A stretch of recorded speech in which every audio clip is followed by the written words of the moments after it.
but I love running a class because I love seeing people have that aha moment. I love when the new people come in and they're kind of skeptical and they don't know who I am. And they're like, this girl's going to teach me how to do what? And I'm like, just give me like 5 minutes. I promise I'll get you to where you want to go. This is episode number 37 with CrossFit trainer and adaptive athlete, Steph Hammerman.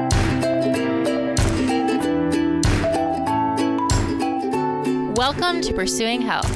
I'm Julie Fouché, medical student and former CrossFit Games athlete. Here, I bring to you information and inspiration from experts and everyday individuals for how to use lifestyle to maximize health.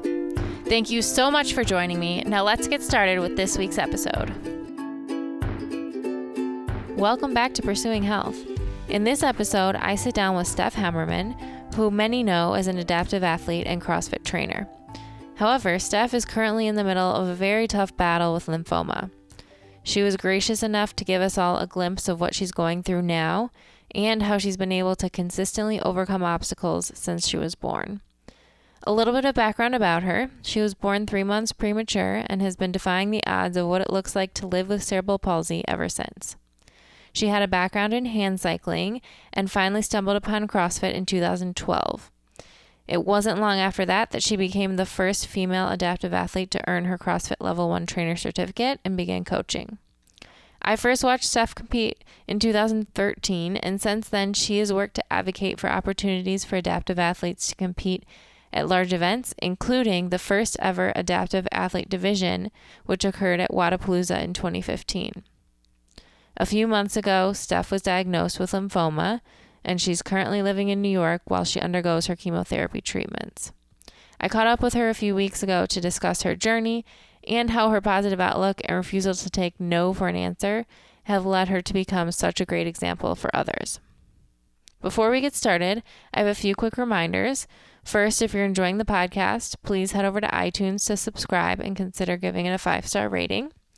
You can also head to my website, juliefouché.com, where you can enter your email to stay in the loop with the podcast and everything else I'm doing with my bi-weekly newsletter. I'm also always looking for inspiring stories to share. If you or someone you know has used lifestyle to overcome a serious health challenge, please send your story to me at info@juliefouché.com, and I'll select some to share here on future episodes. If you're interested in training with me, check out my program through Beyond the Whiteboard. This is the actual training that I do now, 5 days per week, 1 hour per day, scheduled out for you minute by minute from warm-up to cool-down. We also have a Train on the Go program that's perfect for helping you get your workouts in, whether you're on vacation or just have a busy week at home. For more info or to try the programs out yourself, visit beyondthewhiteboard.com/juliefouché. Also, please remember that although I'm nearing graduation from medical school, this podcast is meant to share the experiences of individuals and does not provide medical advice. So with that, let's get started here on episode 37 of Pursuing Health featuring Steph Hammerman.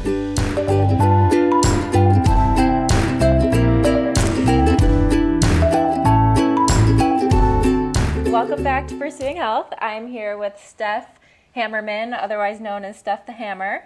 And right now, you are going through a huge battle, which I want to get into later on the podcast. But I appreciate you coming on the podcast now, and I'm so excited to talk about all sorts of things that you've been up to. So thanks for taking the time. You're so welcome. This is going to be so fun. I'm so excited. So maybe we could start, I like to start at the beginning and give people some context. So maybe if you could talk first about what it was like growing up, whether sports or working out was any part of your life, or what role that played early on. Okay, so I was born 3 months premature. I have a twin brother, and 2 of us were born about 3 pounds, and I was born 1 pound, 15 ounces. So my brother got a little bit more oxygen than I did, and I lost a lot of blood, and that caused me to actually have a mini stroke, which caused me to have cerebral palsy. My brother is completely able-bodied, so I've always lived in a world where there was never really a difference. So my brother and I were never really treated any different. He may have been quote unquote able-bodied, but my parents never really treated us any different, and they wanted me to have the best quality of life. I'm one of 10 kids, so my 9 other siblings were kind of like the his, mine, and ours family, big Brady Bunch family, but everybody else is able-bodied. So I grew up really not knowing anything different. And that's a big question a lot of people have. Like, did your parents treat you different? Not really. So there were no real excuses for me. As long as they could figure out, and by the time I was like 3, they figured out that I could form complete sentences, and my, intellectual abilities were no different than any other child of the age of 3. They were like, okay, I think you'll be all right in life. And so throughout my whole childhood, they really just gave me the most normal life they could. Sports and things were a part of my life, but I was never part of like team sports. Like, I was never involved in like a baseball league or a little league soccer game. That wasn't really safe because I didn't really have like adaptive programs for that. But I went to mainstream school, and I went from 1st to 5th grade to a mainstream private school. Then I went to mainstream public middle school and high school. And throughout high school, my teachers were the ones that were saying, like, maybe you shouldn't like work so hard, and this might be hard for you, so you might not want to take this class. And when you grow up in New York State, you have to take these Regents exams. And they're like big state tests to be able to get into like bigger colleges.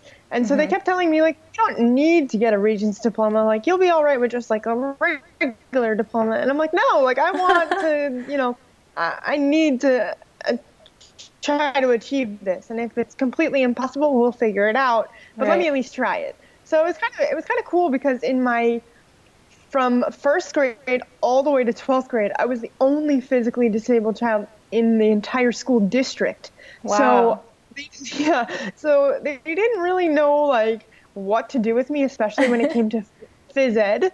And so like physical education classes were cooler as I got older because I could teach the teachers like how to adapt classes. Like, I remember showing the teachers. So like, there were things like badminton and like soccer that I couldn't necessarily like play the same way as you, but I would try my best, so that was a cool perspective. But I've always grown up with the attitude of, if I want to do it, I'm going to get it done. So that's just the way that I've grown up.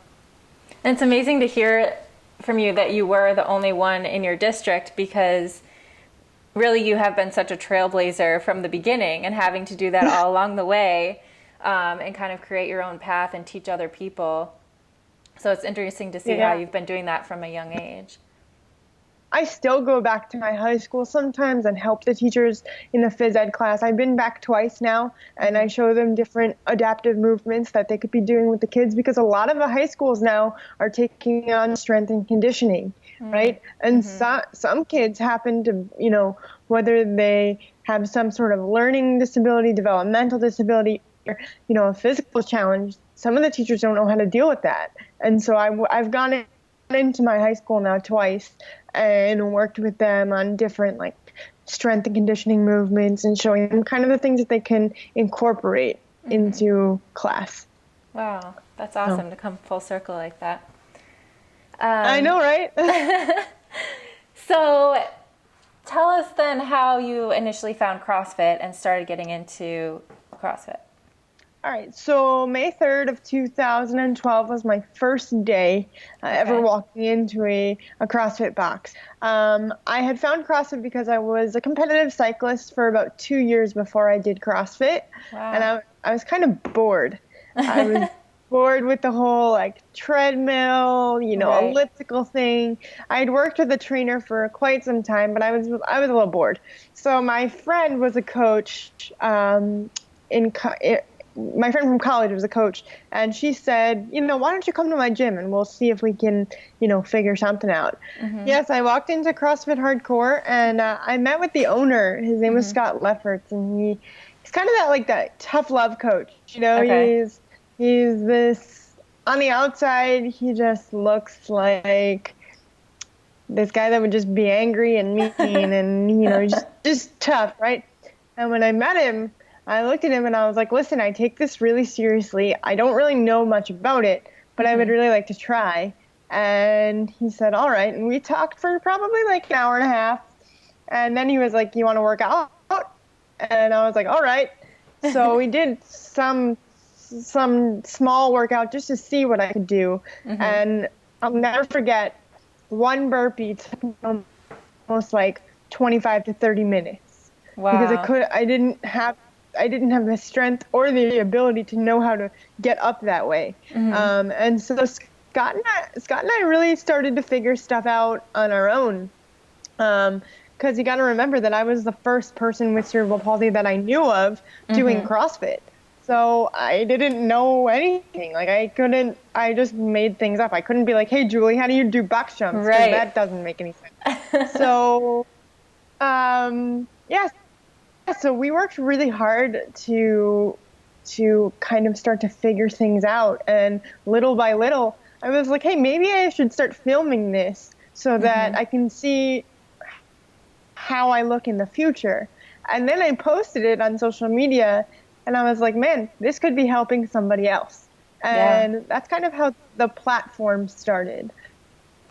Wow. But yeah, I mean, I fell in love with it and I never looked back. So.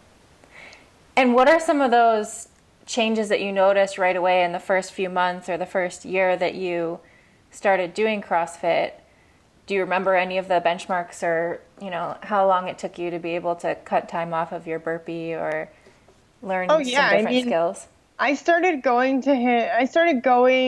The first biggest mistake that I think I made, looking back, I went to him privately and I never really took a class.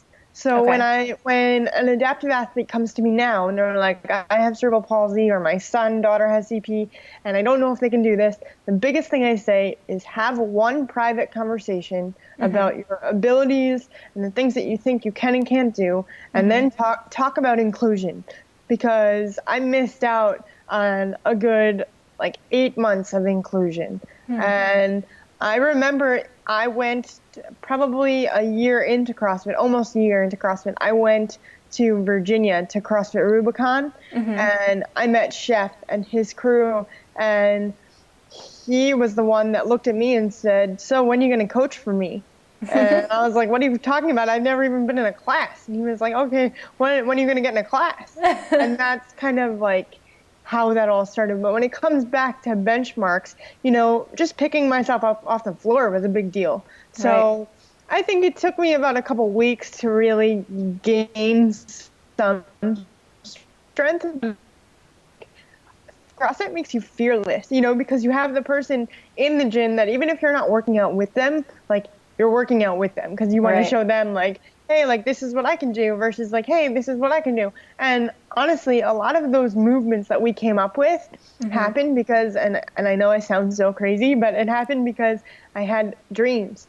I had dreams of, I had dreams of how I was going to hold a barbell and be stable because I was on my crutches or in my chair. How is it supposed to work out? And so I remember I had a dream once about having a PVC pipe in my hands while I was on my knees. And I'm like, man, we got to try this out. And so I did. And I mean, yesterday I posted a video on social media and I couldn't believe that I was saying that it had been 3 years. Wow. 3 years since my first competition. I've been doing CrossFit almost for 5 years. It's just crazy to think that you can, a sport can take you from one place to a place that you've never thought you'd ever go to in your life. So it is crazy. And I think that first competition, because I saw you post that video yesterday, I think that was the first time that I saw you. But I remember watching you compete at the Crush Games. And I don't know if I introduced myself, but I remember everyone gathered around and watching it, everyone being like, wow, this is so cool. We've never seen someone do something like this before. Yeah, and I think, that's where it's become a testament of, I always said that it's really cool to be the first. Nobody will ever be able to take that away from me. But what's really cool is seeing a girl that's 16 years old and she's now doing CrossFit and killing it, and she has CP, and like that's partially because, I got to do it too, and I got to be that example for somebody 3 years ago. And so I think that's really cool and a testament to what the community does in the sport. So absolutely. And I think it's that same idea of seeing what's possible and then constantly raising the bar. And we see it, with the Open every year, with people getting their first muscle up or new skills. We see it with competition every year getting better and better. But it just takes that first person to put themselves out there and show everyone else what's possible, and then everyone kind of follows and tries to keep raising the bar. So it's so cool to see even what's happened since you first started competing a couple of years ago. What about coaching? So can you talk about, when did you even start to think that might be something you would like to do?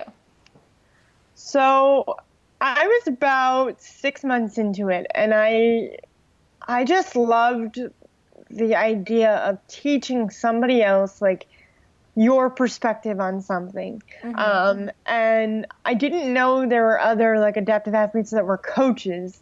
And then I met Chef Wallach from CrossFit Rubicon, and he has had adaptive coaches kind of since he opened, but they've all been veterans that were wounded or, in some sort of accident. And so I remember meeting him, and I said, do you think I'd be able to coach? And he said, not only do I think you'll be able to coach, but I really want you to be one of my coaches.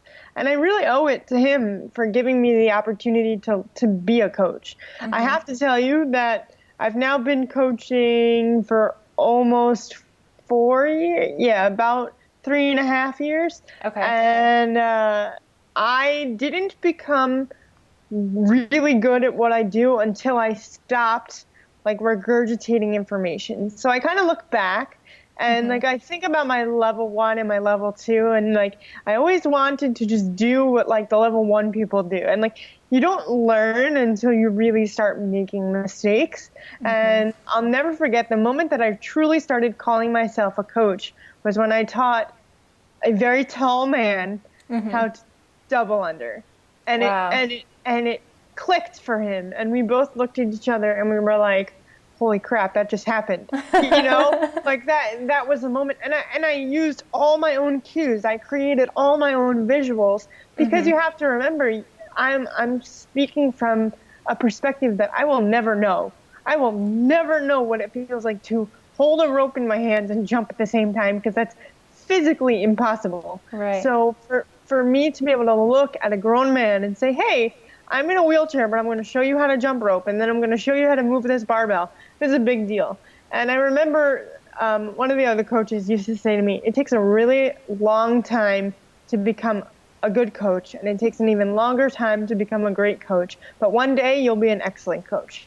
And it's taken me a long time, but now I have, you asked me what the community or the sport had kind of given me. It's given me a sense of confidence and a sense of belief in myself that I never thought I would ever have.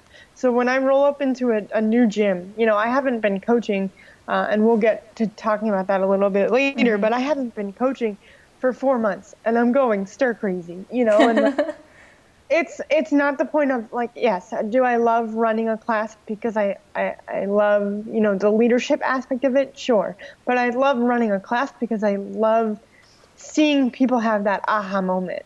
I love when the new people come in and they're kind of skeptical and they don't know who I am. And they're like, this girl's going to teach me how to do what?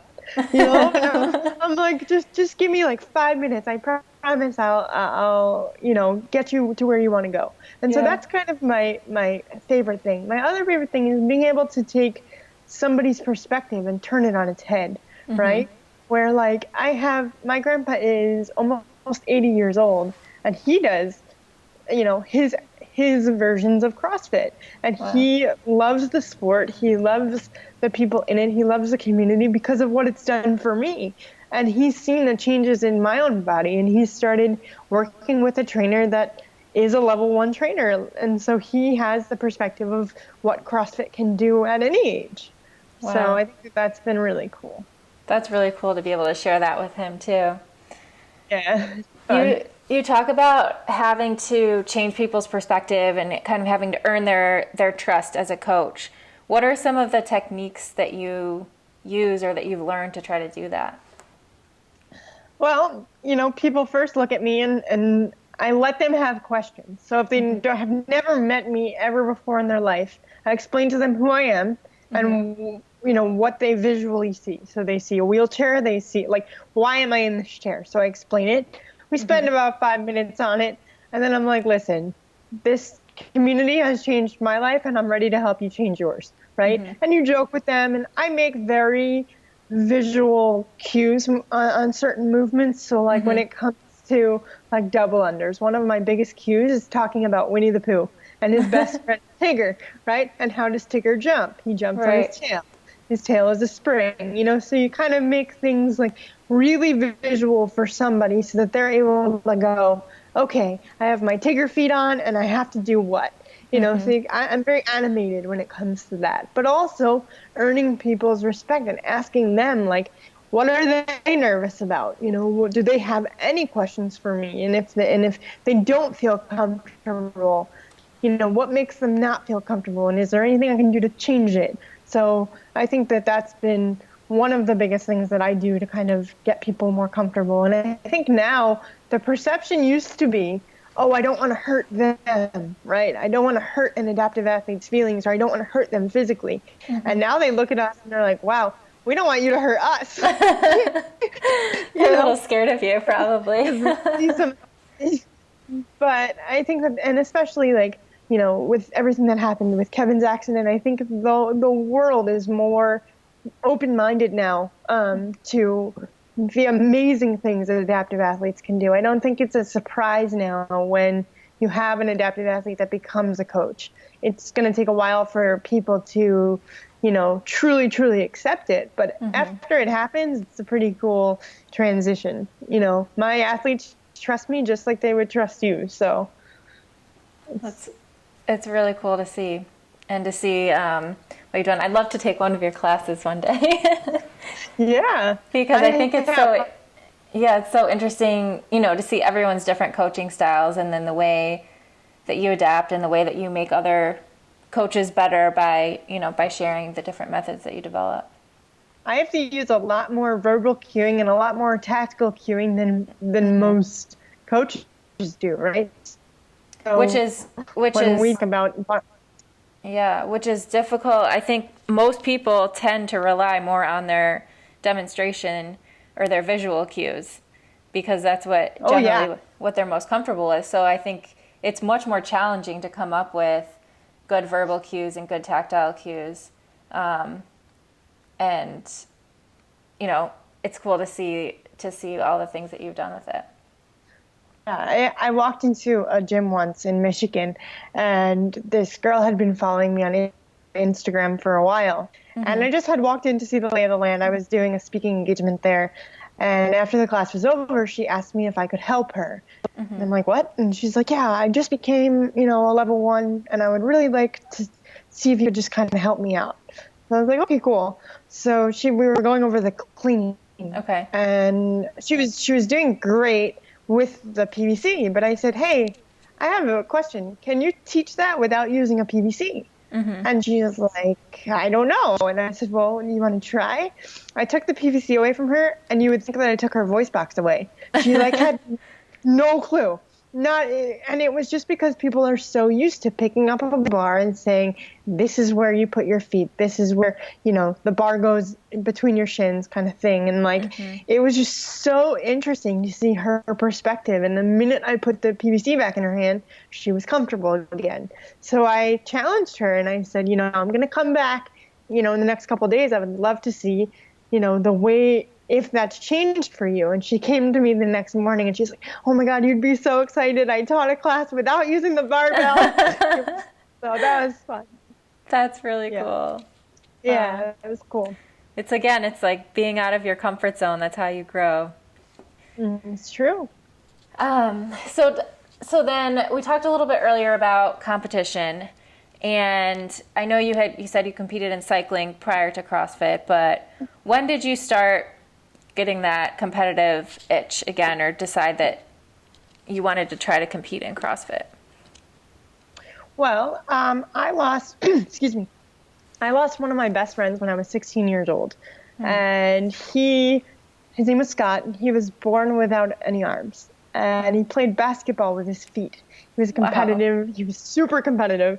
And as soon as he passed away, that kind of like flipped a light switch for me. So going into CrossFit, I had now been dealing with Scott's death for 5 years or so. Okay. And every time I would want to kind of give up, I would always look down, and I always used to put his initials on my hand whenever I would compete. And at Crush Games, if you see some of the pictures, you'll see like I have an SP on my hand. Oh, cool. And, Crush Games was the first real competition that I ever did. And I just remember calling Mike, and I said, I don't know like why I want to do this, but I just want to try. And he said, and I think it was like 3 weeks until Crush Games, and he was like, you know what? Let's try it. Yeah. And I'm so glad I did, because it opened doors for a lot of things. So after Crush Games, I contacted Guido Trinidad, and I was like, hey, I did this, at Crush. I would love to do this at Wodapalooza.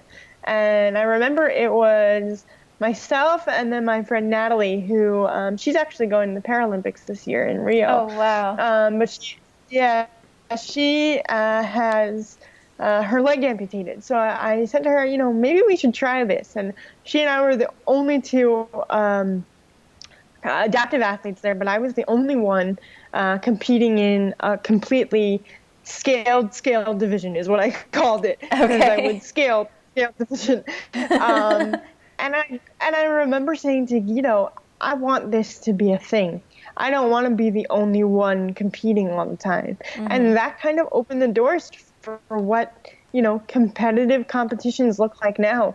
Wodapalooza is going to be amazing. For the last, 2 years, I've been heading the adaptive division with Guido. And this year, unfortunately, I'm not going to be able to be there, but Chris Stoutenberg is running the adaptive side of things, and he's a very good friend of mine. He runs a company called WheelWod, and the website WheelWod. And so all of these things have kind of just snowballed into giving more and more adaptive athletes, no matter if you're standing, you're sitting, you have visual impairment, speaking impairment, whatever it is, you can work out. That's the point, and you can compete at a level that, hopefully in the next couple of years, we'll be able to give people the opportunity to go as games athletes, and hopefully that's something that is going to start to come true sooner rather than later.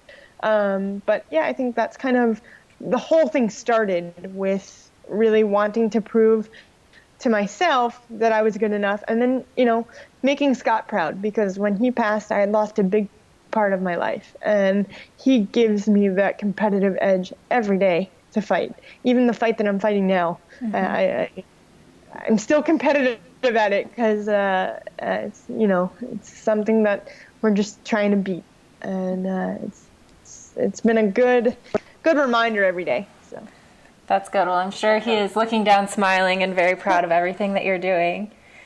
Yeah, I'd hope so. So tell me about how this competitive group has grown. Now, like, how many athletes are doing Wodapalooza? I know that you also have developed an adaptive open platform as well. So about 2 years ago on my birthday, it was very exciting. It was a pretty cool weekend. I met up with Kevin Ogar, Chris Stoutenberg, and Gustavo Marquez, and myself. And you would walk into this gym in California, and you could just feel the fire. The four of us had never actually met all together at once. So I had met Kevin, Okay. Chris had met, Chris hadn't met any of us, and Gustavo met both Kevin and I. So this was the first time all four of us really got together. Um, and every single one of those guys was in an accident of some sort. So I came in with the perspective of, I was born this way, Right. kind of This thing. way, yeah. We just kind of clicked and hit it off. And then, the powers of social media, we started this group text that I still have in my phone until this day. And we started adding more and more people to the group text. Okay. And it was, hey, why don't we try?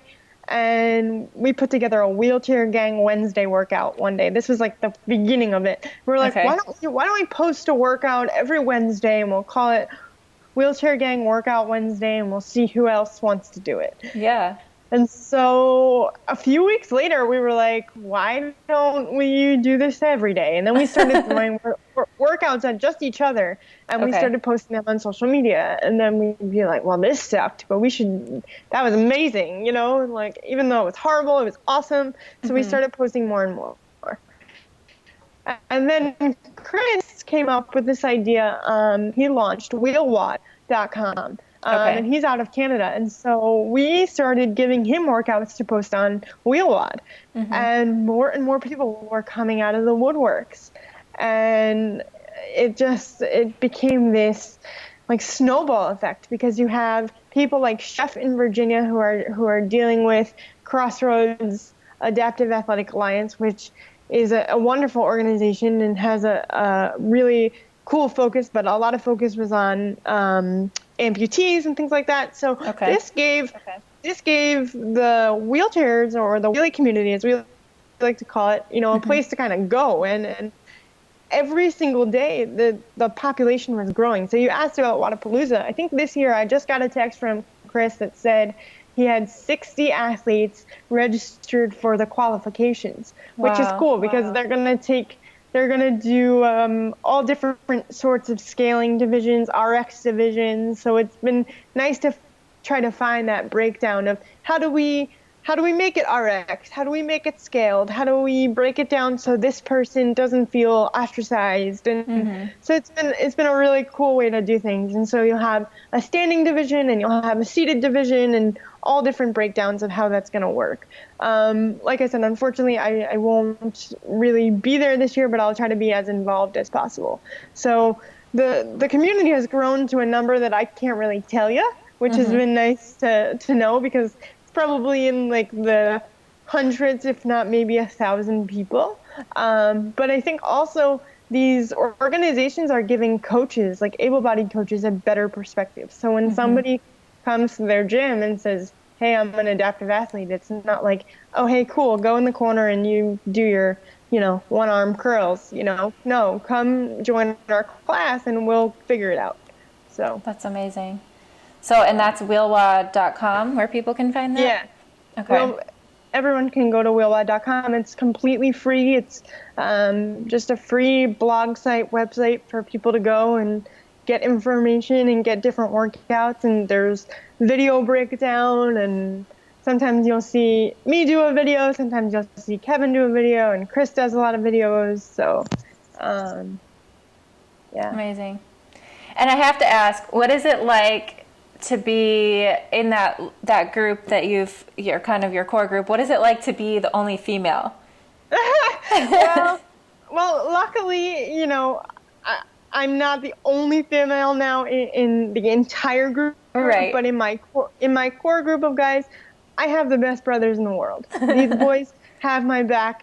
We've added, a good group of people to that group, but there's also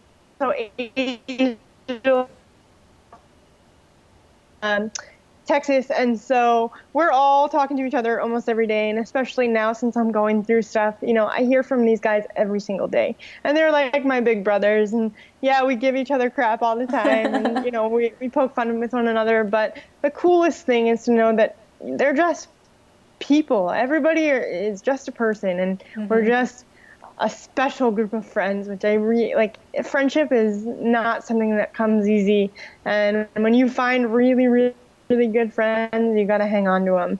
And it's just been a really special ride, and they've just helped me through a lot of stuff. And I think everything kind of happens for a reason. I talk about Kevin all the time, because Kevin was like one of the biggest reasons all of us got together and tried to build him back up. As soon as he got hurt, I was one of the first people to reach out to him and say, hey, I know this sucks for you, but it's going to get better. And I never really dwelled on the fact that he got hurt. I was like, dude, I want you in our crew, right? Yeah. Because I knew that it would be something special. And, whether we're planning a trip to Colorado, or planning a trip to Canada, planning a trip to Texas, or going to California, it's like to have those people in your corner in all angles of the world is pretty amazing. So it sounds amazing. And that bond that you guys have it's so strong, and it's so cool to see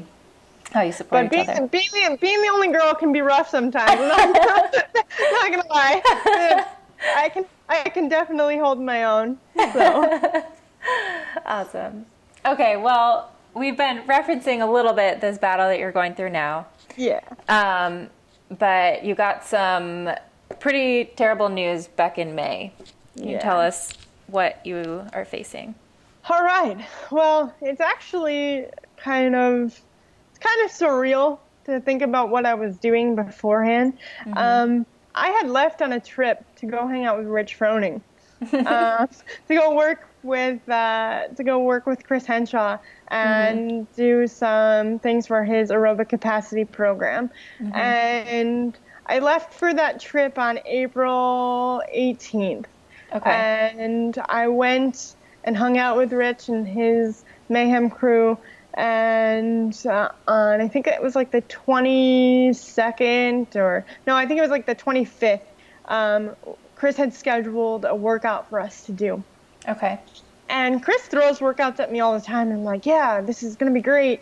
And I told Chris that like a day before I got there, I said, just letting you know, I'm really like not feeling well. I'm going to try my best, but I'm really sick. And he's like, okay. And I'm like, we don't really know what this is, but I'm going to do my best. And we had film crews there that were filming stuff. And so I'm like, man, I can't look like crap on camera.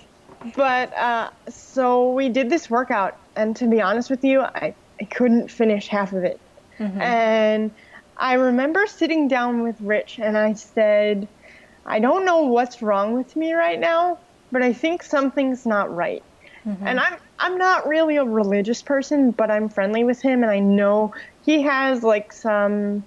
People say it's like the Rich Froning effect. he has some like just very calm way about him, and so I sat down with him and I said, is there any way like I could pray with you? And I said, because I really like something's not right with me, and he's like, yeah, it's all right. So we did our thing, we prayed, and he prayed with me. And then we left the track, and about 2 days later, I had to go for a biopsy back in Florida. And I went for this biopsy in my neck, and the doctor came back, and he was like, I don't know what this is, but I think could be some sort of cancer. And so I was like, oh my God, like, wow. Now what? So I called my parents, and I'm originally from New York. Okay. And my parents said, you have to come home. And I said, okay. And within 48 hours, we had booked a ticket, and I was coming home. And unfortunately, I wasn't coming home alone. My boyfriend came with me.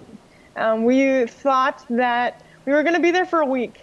I had thought that I had mono. Right. And that they would give me some antibiotics and I would go home. We got to New York, had 1 day of full testing, and doctors kept saying, this isn't mono, this isn't, I don't know what this is, but this isn't that. And I said, okay. And granted, in CrossFit, we're very aware of our bodies. And that's the thing that I think truly saved my life, because I started feeling pain like a week beforehand, before all that. So I started writing stuff down. I started writing everything that I was feeling. Started having these night sweats. And then I started losing a lot of weight. I started my process at 137, which was a very healthy weight for me. And by the time I had gotten to New York, 2 weeks later, I was 119. Wow. And I had lost a ton of weight, and I wasn't doing anything different. I wasn't not eating, I was eating, but I was just losing weight. Right. So we go to New York, and the doctor's like, we don't know what this is, but we have to have a full incisional biopsy. So I'm like, oh my God, they really think that this is cancer. And so we do the incisional biopsy, and they take a big lymph node from my neck, and I'm waking up from surgery, and my dad is sitting on one side, my mom's sitting on the other side of the bed, and my boyfriend's at the end. My dad looks at me and he goes, yep, so you have some sort of lymphoma. And they don't know what it is yet because they haven't gotten the full pathology report, but you got some cancer. And I said, all right, like, now what? Wow. And about a week later, May 23rd, I got the full diagnosis. I was diagnosed with Hodgkin's lymphoma stage 3B. Okay. And that basically meant that there were enlarged lymph nodes in the top of my body and the lower part of my body. And I remember sitting with Rich, and I kept telling him that my back was hurting me. And I'm like, why is my back hurting? Like, this doesn't make any sense. And then I figured out why. The cancer had spread to my spleen, and I guess that's why my back was hurting. So we go to the doctor, and I have this amazing doctor. I'm working with Memorial Sloan, and she looks at me, and she's like, so I've worked with people with CP before with breast cancer, but I've never worked with people with CP or someone with CP with lymphoma. I'm like, oh, great. So now you're the first of something else. Yeah. So I looked at her and I asked her two questions. I said, number one, is this curable? And number two, am I going to lose my hair? And she said yes to both things. And I lost it for a second. I'm sure. And then I kind of got back on track because she told me I was the first. So what did I do? I started taking notes, and I take notes till this day. We're on about day 80 right now, and we got a long way to go. We got about 100 or so days left. Okay. But I looked at her and I said, I'm going to do everything I can to give you as much information so that you can help somebody else in the future. And she was like, okay, cool. Fortunately for me, and I can say this now, it took me 7 weeks, but I'm in remission. Wow. So the doctor looked at me and she said, I've never seen anything like you before in my life. I said, listen, I don't have time for cancer. I've got things to do. I asked her when it was like a week before she told me I was in remission. We had done chemo. And I said, I know you don't know what this is. And I turned around a video of me doing a clean. Okay. And I said, would it be safe for me to do this? Because I have the port by my chest. She goes, yeah, it's safe for you to do it, but I don't know, like, who would want to do that? And I was like, that's the best news you could have ever given me. So I still work out, not as heavy and not as fast as I would like to. I am in remission, but we have to be very careful. So I still, I have to be very careful of any sort of germs and things like that. My immune system is very compromised. My next chemo is actually tomorrow. So I still have to go through about 3 more months of chemo. My last chemo treatment will be on November 4th, and then we have to wait 2 more weeks after that. But I really, truly believe that 2 things helped me beat cancer as fast as I could. And 2 things are complete support and CrossFit. CrossFit 100% made all the difference because I was already healthy beforehand. Like I had cancer, but I was healthy, and I took care of my body, and I knew something wasn't right. And my strength to be able to, lift a barbell or lift a med ball, like those things helped me when it came to, we're going to pump all these drugs into your system. So the scariest part for me was that the doctor was really nervous about me having cerebral palsy and some of the medicines and how they would affect my blood system. Okay. And when the doctor says, well, we're going to give you chemo, but it might affect your CP, you're like, what? Like, I have no choice. I need this chemo, and I don't know. And she kept saying to me, she's like, if you have any shortness of breath, you need to tell me. Okay. I'm like, why? And she was like, well, because it could cause congestive heart failure. And I'm like, God, just don't tell me these things. Like, I wanted her to tell me, but I was like, it might have been better for her not to tell me. But I remember going to her and I said, I just did like a 35-minute cardio workout. And she's like, are you okay? And I said, yeah, I'm fine. And she goes, man, she's never seen anything like it before. So she was able to take out one of the drugs in my treatment plan after I had been in remission. And that was the one that kind of affects your cardiovascular system. Okay. So that's been really good. So we kind of have that worry out of the way.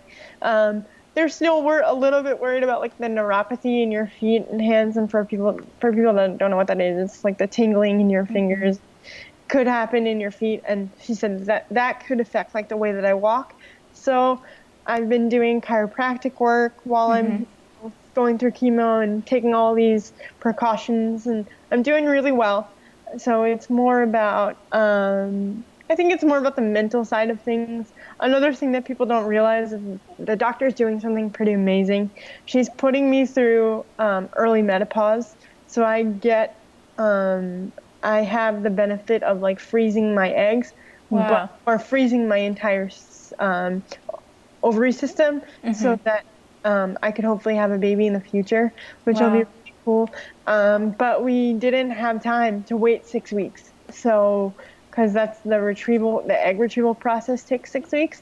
Okay. So she was like, oh, I have this other treatment, and we basically put your body through menopause.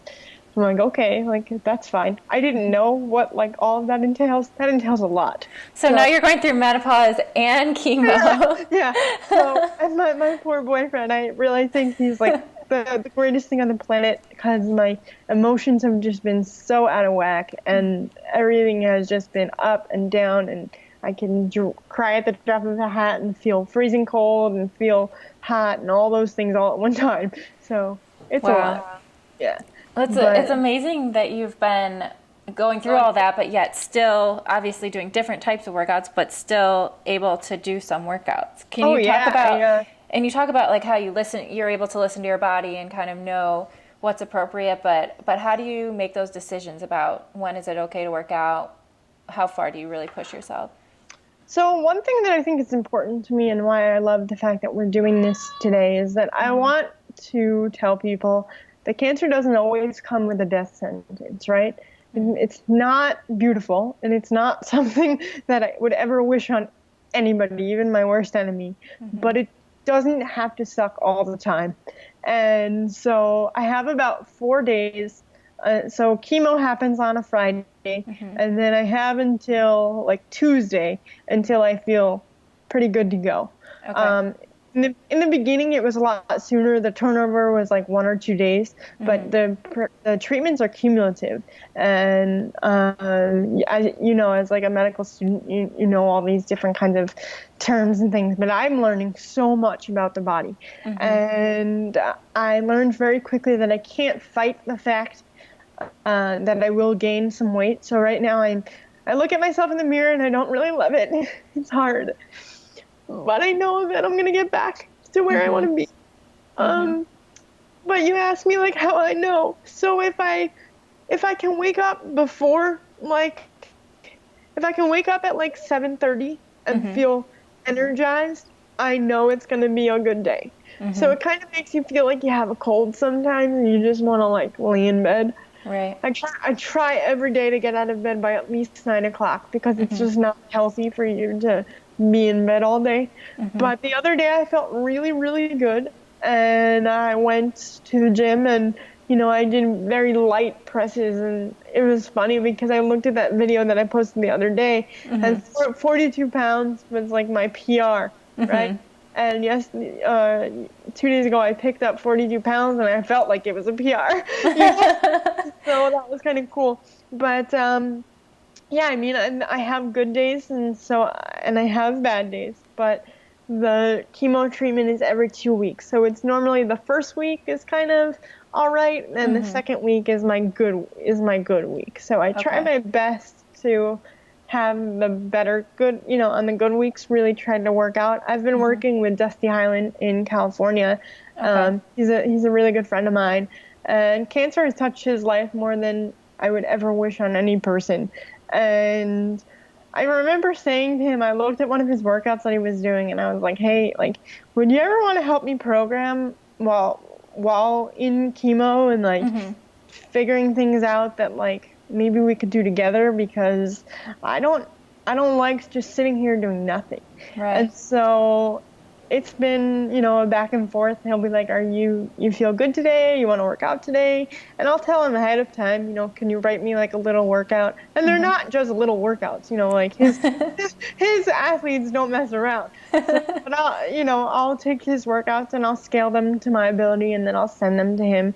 Yeah. And I think that's what's cool about this community too, is I'm going to come back as a coach, and I'm going to come back with a completely different perspective. Not Absolutely. Just a perspective of somebody with CP, but somebody that's going through like intense treatment. Doesn't mean you can't work out, and Jason Khalifa was one of the first people I called.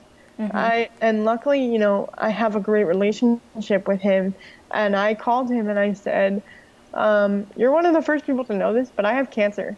And I know that you're going through all this stuff with Ava, and like, what do I expect? Like, I was scared. I was really scared. And he said, take advantage of the good days and do your best. And he explained to me some of like what the drugs might do, because some of the treatments are similar and and he explained to me, just not to be afraid. And it's really cool to have the community. Even Coach Glassman, I contacted him and I was like, hey, just letting you know, like, I'm not going to be at regionals this year. I don't want you to think like I have, just disappeared off the face of the planet, but I've been diagnosed with cancer. And he gave me his phone number, and he was like, anything you need, you let me know.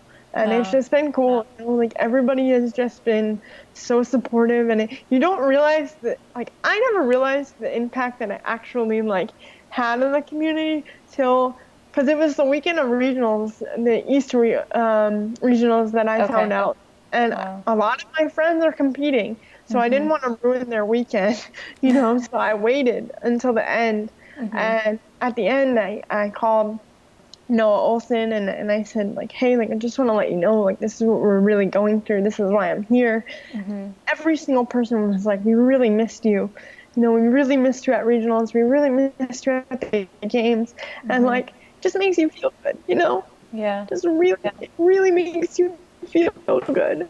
To see how much you've given to so many other people, and now that you're in this position that they're all right there and to support you. And I think that's the beautiful thing about CrossFit, whether it's, on a national, international level, or whether it's just within your local box, that you always have those people who are going to be there for you no matter what.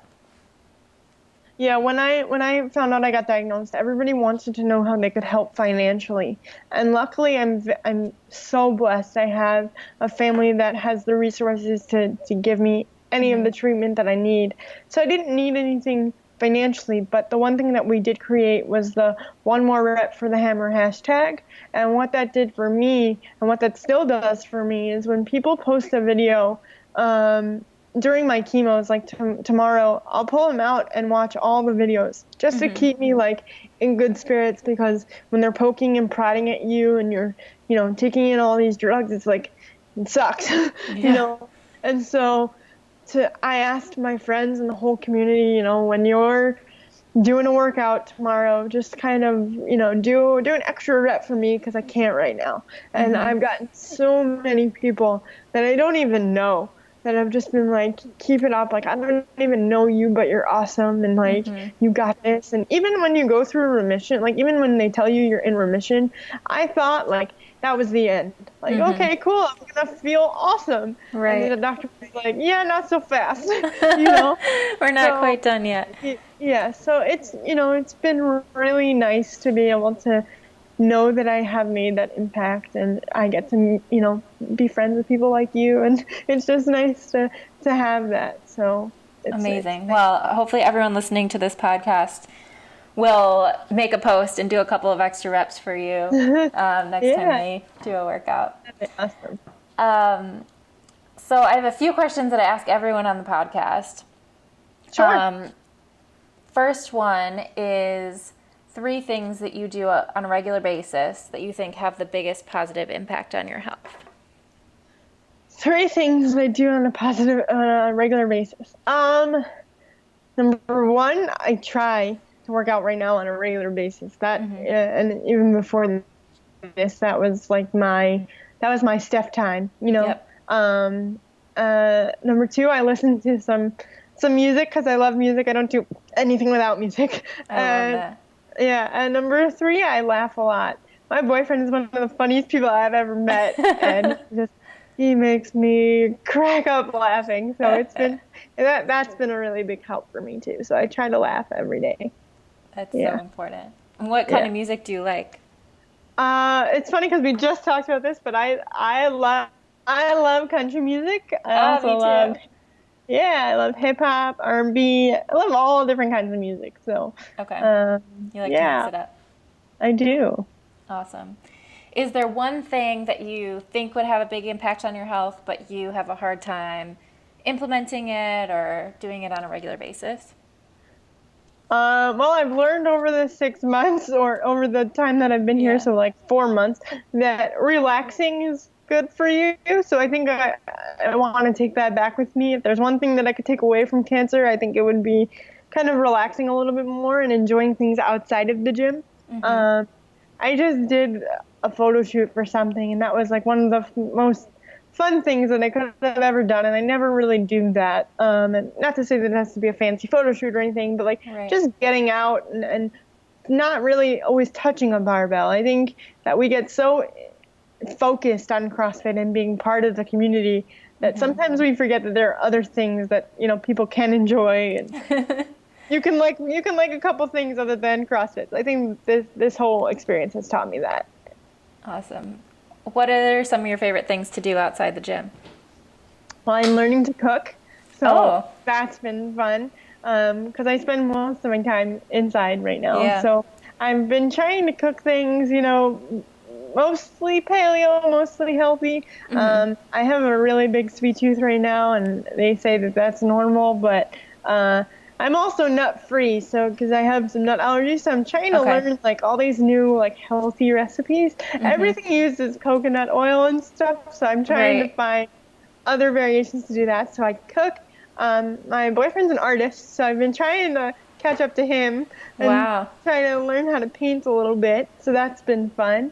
And I just like to hang out with, people. Even spending time with you has been just refreshing because it's nice to not be alone sometimes. Absolutely. I can't imagine, having to be inside so much and just try to protect your immune system like that. You're probably getting a little cabin fever. Yeah, it's not too bad. I'm allowed to go outside. You just have to be really careful of the sun. And, people work. Everybody works. My boyfriend works here and my parents work. And so it's not like everybody can just pick up all of their life and be like, okay, so I'm good on my own. But it's nice to have human interaction. Absolutely. Yeah. Absolutely. I think sometimes we take that part for granted, being at the gym all day and how many different people we get to interact with. Yeah. Okay. Is there a favorite book or favorite movie or something that you would recommend other people read? I'm actually reading this book called Resilience right now. I for the life of me can't remember the author. The book's in my room, so I don't want to go grab it. But it's called Resilience. I believe the author's first name is Eric, so you can look that up. Okay, but we'll look that up. It's mainly about a friend of his that was an active duty military, and his life kind of spiraled out of control after he got out of the military. And so this guy ends up in jail, and his friend writes him letters, and it's basically talking about like what he's going to do and how he's going to better his life once he gets out. And I'm just in the beginnings of it, but it really shows you like the importance of a positive attitude, positive outlook, positive thinking. And even when, you're really struggling, to really look inside yourself and see that not everything has to be so bad. And I think that that's been a really good pick-me-up for me, because even though I'm a very positive person, I was going to say, I think that you're maybe more positive than anyone else I know. I can't lie to you, Julie. It's been really hard, and sometimes I question things, and the biggest question is like, why did this happen to me? Right. And I'm still figuring this out. Like, why, if it happened to me, like, why did it have to happen for only 7 weeks? Like, what is the lesson that I'm not being greedy, like, I'm grateful that happened, but like, what was the point of it, and like, I think sometimes I think about work schedule beforehand, because I used to open the gym at 4 a.m. and close the gym at 9 o'clock at night. And I would do that every day. Yeah. And so like, I think about that. Maybe it was in some way the universe telling me I needed to take a break, but learning some of those lessons, like you've been saying about, oh, maybe I need to relax sometimes or take some time for myself. Right. And my favorite movie, I'm not a really big movie person. I love Disney movies. I saw Zootopia and I fell in love with it. I was just talking to a friend the other day who watched it and said it was amazing. So that's on my list now. I mean, I'm a grown woman and I still love all those movies. So. They're still going to be my favorites. Yeah. Awesome. Well, how can people follow you or get involved with what you're doing, or kind of keep up with your journey and your progress here? Yeah, they can follow me on social media. Everything from Facebook to Twitter to Instagram is Steph the Hammer. Okay. You can also follow my blog. It's stephthehammer.blogspot.com. Okay. And then there's one other thing that I really want to talk about, because I think it's really important. So I mentioned that I've been working with Dusty Highland for quite a while, and he runs a event every year called Crush Cancer event. And I just want to get the details right, so I'm just going to look at my phone really quick. Yes. But I wanted to make sure, because I'm going to actually be involved with this myself. So Crush Cancer, it's happening October 22nd. Okay. At Dogtown CrossFit, and it benefits Stand Up to Cancer. So all the money they've raised goes to Stand Up to Cancer. They've had events all over the world, so it's been cool. And they've raised over $750,000 for cancer. So wow. If people want to get involved, it's going to be one really big workout on October 22nd. I'm actually going to do a version of the workout. Awesome. That weekend is my chemo weekend, so I'm not going to be able to be there, and I'm not able to fly right now. But I will be doing a version of it, and hopefully going to be either on FaceTime or on Skype supporting the event as well. So if people want to head over and find out more information, they can definitely contact him as well. Awesome. And I'll put a link to that in the post when I post the podcast. So if you're listening, you can check it out there. Awesome.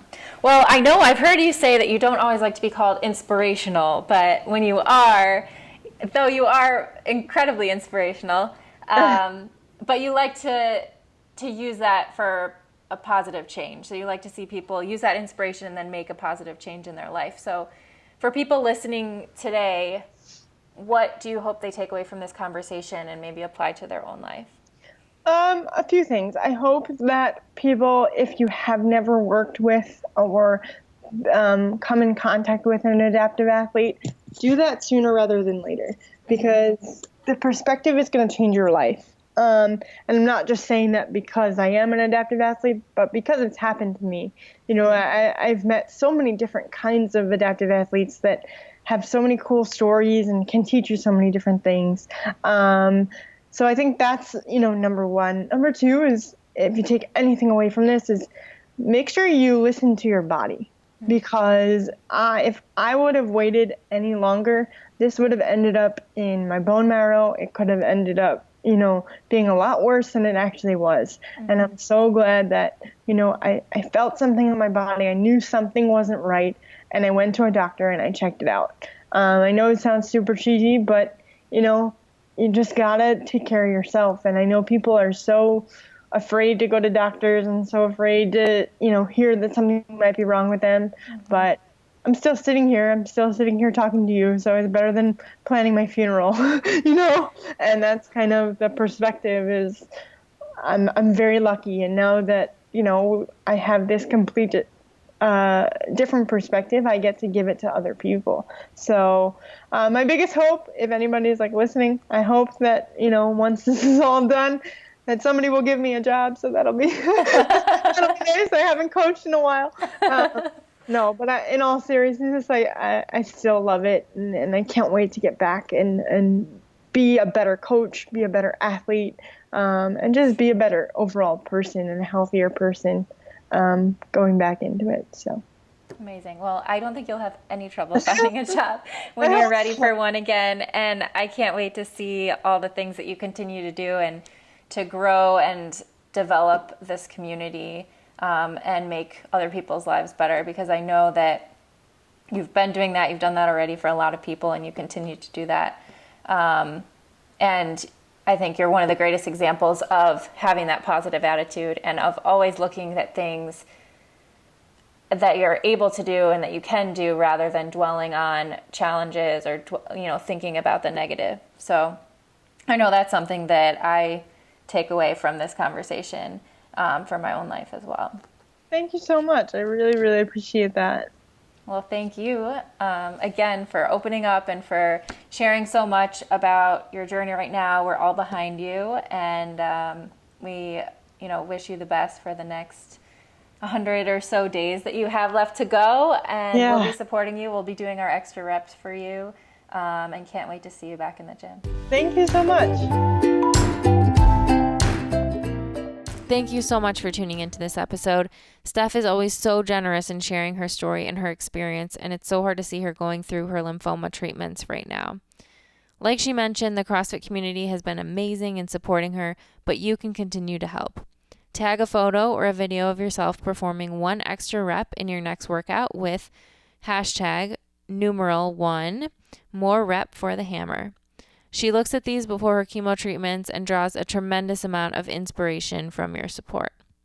Also, as she mentioned, make sure you check out the 2016 Crush Cancer event, which is linked up under this post on my website, juliefouché.com. To make sure you never miss an episode and to receive exclusive content from me, head to my website, juliefouché.com, where you can subscribe to my email list.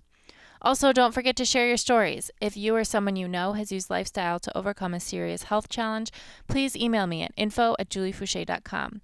I'll choose some of these inspiring stories to share here on the podcast in future episodes. If you like what you hear, don't forget to subscribe and consider giving the podcast a 5-star rating on iTunes. Also, don't forget you can train with me by visiting beyondthewhiteboard.com/juliefouché. I always love hearing your feedback, so please leave comments under this post on my website, juliefouché.com, and share your thoughts on social media with the hashtag JFHealth. Thank you again so much for listening, and I'll catch you next time on Pursuing Health.